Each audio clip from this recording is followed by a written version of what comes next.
All right, doing a little different setup because this is where I drop these CDs off. But this is going to be the third review video that I meant to do 2 weeks ago, and I just never managed to go. So, cheers. Hopefully, it's not too loud with all the fans going on. I like to keep it nice and cool up in here, especially when I start turning on all the amplifiers. So anyway, into the reviews. First up is the second album from Imperial Crystalline Entombment, Ancient Glacial Resurgence. Fantastic fucking black metal band. This was not a disappointment at all. In fact, I think it was even better than the debut, but that might just be because it's brand new to me. I listened to the debut for many a damn years. I think it's been 12 years since this came out, but really enamored with it. Great fucking riffing, absolutely ferocious blasting, just really awesome overall. And I'll just shove it over here. Next up is Rain, Rhin, Passenger. This I didn't remember buying or purchasing. It was probably an extra thing that I threw in for an order. Turned out to be extremely just good. Just a noise rock, sludgy endeavor. Little like Unsane, but not as angular and angry sounding. It just had some of those vibes. I'm trying to think of like maybe a little bit like Young Widows. It really was good, and I was surprised. It was a nice, refreshing album to take a listen to. And like I said, it's been about 2 weeks since I actually listened to them all. I was a little bit more thorough in what I was going to say originally, but things happen. Next up is Multivision, Reborn Souls from Transcendent Agony. I might have talked about the debut before, but this is the second album. Excellent technical death metal. Technical along the lines like maybe like very early Atrocity, maybe a bit like Oppressor or early Defiled. It's technical, but that's not the emphasis. Very odd, weird riffing, a little bit Immolation, Demolik from China. Really fucking fantastic.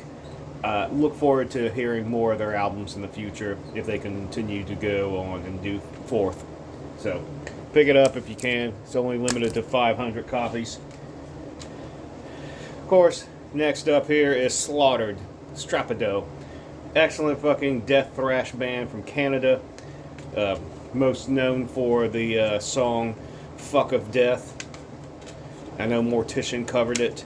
This is a re-release, and it's remixed and remastered. I didn't think it needed to be, but it still sounds great. It still sounds raw. It just kind of cleared up a little bit of the sonic hissing and noise and whatnot. Yeah, just ferocious death thrash, or let's say it's just death metal, but you can tell it's definite thrash roots. Really fucking great shit. Next up is Mayhem. This is Demon or Damon. Turned out a lot better than what I expected. I haven't really kept up with Mayhem, especially, to me, when Euronymous died, I have never really cared. I hadn't even gotten a Grand Declaration of War. I think my wife did, but I don't think I've even listened to it. But I picked this up from Centuria Media. It was for $5 when I was picking up some other stuff. And, very fantastic. Hellhammer delivers a great fucking performance. The riffing was really fucking good. I mean, I was pretty,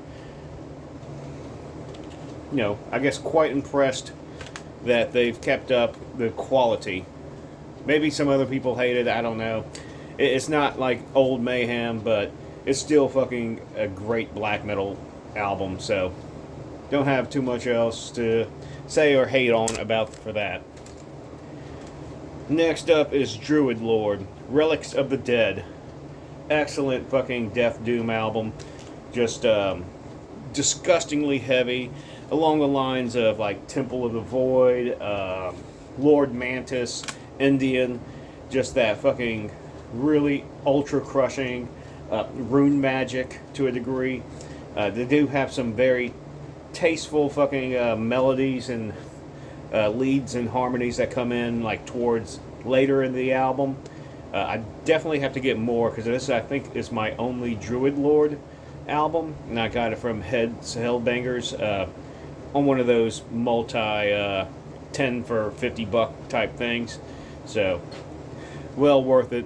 I have to see about getting the rest. Next up is this Blackwater, Weltgeist Corrupted. This is, like, at first, the vocals kind of have a deathcore tinge, but overall it is a brutal death metal album. Some borderline grind tendencies.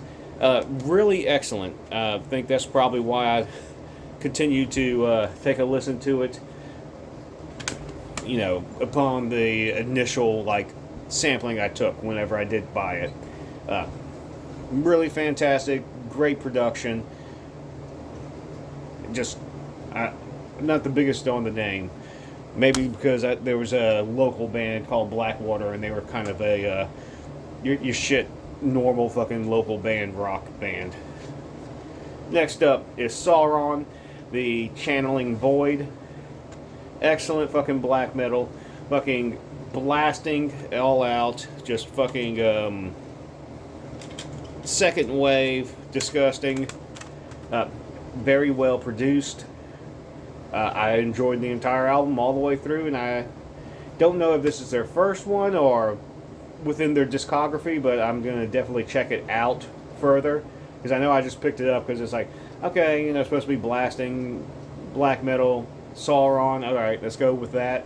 And yeah, really fucking good. I don't even remember when I ordered this, but I'm glad I did. Of course, here's this classic, Necrophobic, The Nocturnal Silence. There's a reason why this is a absolute classic. This is a reissue, which is, I mean, it didn't have the black case, but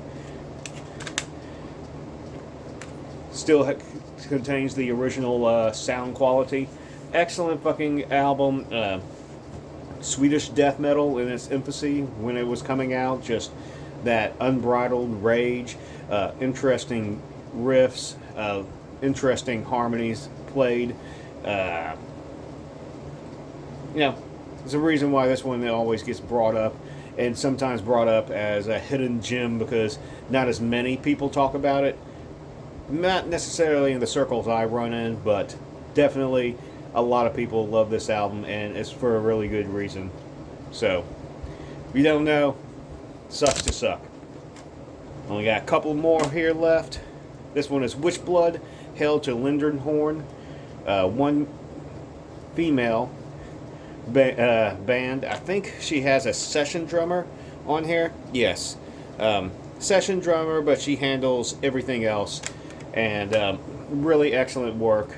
Vocals are great, especially, you know, hate to say as in for a female, but sometimes some female vocals get extremely fucking grating, especially when they are doing black metal.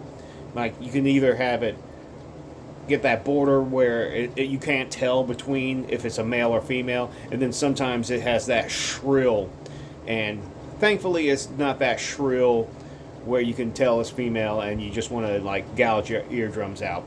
The music itself, a little bit more on the thrashy and classic heavy metal, black metal. A lot of fucking tasteful leads, a lot of excellent layering. I mean, definitely was written more as in like, okay, we're making this song, but this is the key jewel part with this solo and whatnot. Not saying that as in a negative term, but it has that sort of lead guitarist type of formula of creating a song, which I like that, especially if they can make the rest of the song just as quality as that solo, instead of it just being, here is a vehicle to put this solo and prop it up for you. But I do have some of her other albums.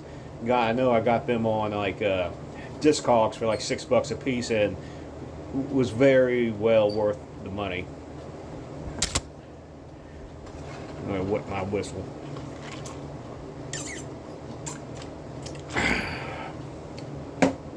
Last two. This is Supremacy, Human's Destiny. This I thought it might have been, I think I said maybe like some power thrash or something like that. No, this is it's death metal. It's like death doom. Kind of reminds me in parts kind of like Pyrogenesis. I want to say there was a couple of parts in here where I was just like, ooh, that them clean vocals right there should not have taken place. And then there's parts in here where, I mean, I could tell the drummer is kind of falling off. And then, like, I think it's the last two songs where it's like, had it been either another session where, you know, he was more on point. But some of the earlier stuff is either like, it's very rudimentary. But I think that adds to the charm overall of the release. I'm glad I picked it up with all the other ones from that eBay purchase. That's what I recall from a couple of weeks ago. So sorry I can't go in more depth. If you can find it, I would suggest picking it up, especially if it's for cheap. I think I paid $3 for this. And then last, I have Aposis, Down in the Valley. I think this is their second album or third album. Excellent, kind of groovy death metal. Kind of along the lines of, like, you say for big names like Obituary, but it's not as meat-headed with the riffs. But excellent fucking band. Just good crush. I was quite pleased with it. It did have some interesting riffs on the album. Like I said, it's been a couple of weeks. I've already listened to a slew of other stuff, so I would like to have gone further into this because I did have more to say when I was listening to it and riding back home. But since I didn't get to do it that day, it slowly all goes away. Anyway, thank you. That's the reviews. I'm going to upload this one now today, and then I'll get the fourth one up that I recorded 2 days ago on Thursday and put that up. And I'm going to get to recording. I'm going to start with finishing the 1,000 Cuts EP that was meant for February. It's going to come out today. I couldn't finish all the vocals, got strapped for time, and I knew I wasn't going to be able to mix everything that night because I wanted to get to bed early. Oh well, sometimes it happens. I'm going to work on that. I'm going to work on this Traffic Cancer EP. I might do this one cough syrup song because I'm going to release everything I've done thus far. I think it's 8 EPs, and release it all on one CD because I think, yeah, I calculated up how long everything was, and that's at 69 minutes. Nice. And I'm going to just do like here's a bonus song and it's only on this compilation CD, and that's it. So that's that. I'm going to work on that today. I do have some other things to track, but that's my 3 main things I want to do today. So, cheers.